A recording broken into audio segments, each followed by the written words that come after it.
Our next conversation today is with United States Transportation Secretary Pete Buttigieg. Welcome back to Next on a very windy day in Denver. Thanks, it's good to be back. So, part of the project that you are celebrating here today is about undoing past damage that was done to neighborhoods, specifically the way that communities of color were intersected by interstates. That was celebrated as progress at the time.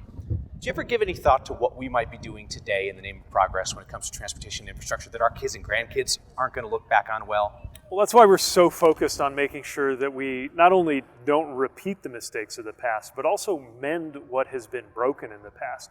Neighborhoods like Globeville and Elyria Swansea, characteristically of minority neighborhoods in the country, were impacted severely by past decisions about where highways went, where railways went, and they were left out of investments in the past. There's a chance to change that, and the reason we're bringing $35 million to this project is we see how intentional the project sponsors are about making sure that this benefits, not displaces, the people who have been here for generations. When we think about things like ever-widening highways and that kind of thing, do you look at it with an eye to not just what do people today want, but what will future generations think of the decisions we make? Yeah, part of our focus is to make sure that we don't just pave our way out of every problem. Look, sometimes you really do need more highway capacity. That's certainly the case on I-70 and a lot of these high growth areas in the West. But often what you really see is a lack of network connectivity. And if you add better streetscape designs, more transit options, active transportation like the greenways and bikeways that we're adding here, that can actually help with congestion just as much or more than just adding more lanes. We're trying to be holistic about this, look at the big picture and get it right, because we're definitely still living with some of the assumptions that were made in the 50s, 60s, and 70s that sometimes trapped people into a car orientation that actually takes away more options than it provides.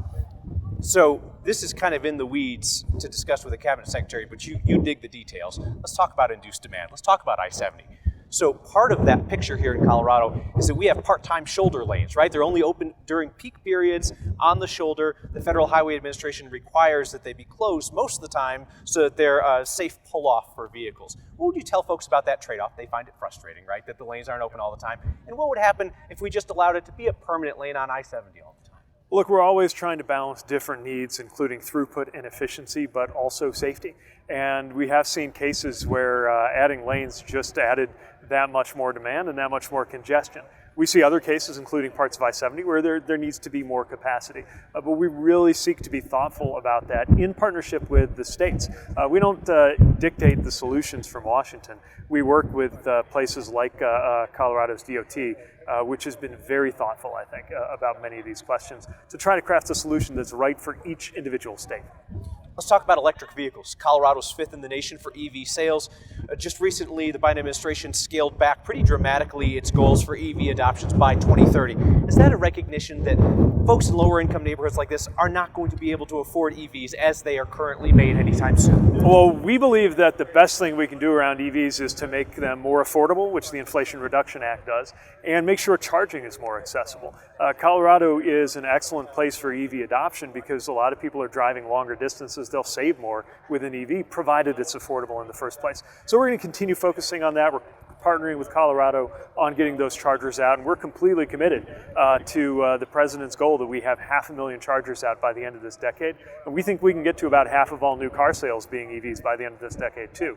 Growth is continuing. Every year there's more EV demand than the past. We've got to make sure that it's fast enough to help us beat climate change, and just as importantly, that it's a made in America EV revolution, creating jobs around the US, including in the industrial Midwest where I grew up. One final question for you. President Biden's former chief of staff, Ron Klain, recently said that he is too focused on infrastructure, specifically bridges. He's talking about bridges too much. Said that that's a fool's errand. What do you think? Well, look, Ron Klain is one of the reasons why we have such great news to celebrate in infrastructure around the country. But I think he was talking about the narrative and making sure we don't just go around talking about what we've done so far, but also what's coming ahead. And in that respect, I agree. Look, I'm happy to talk about bridges and roads all day, and I do.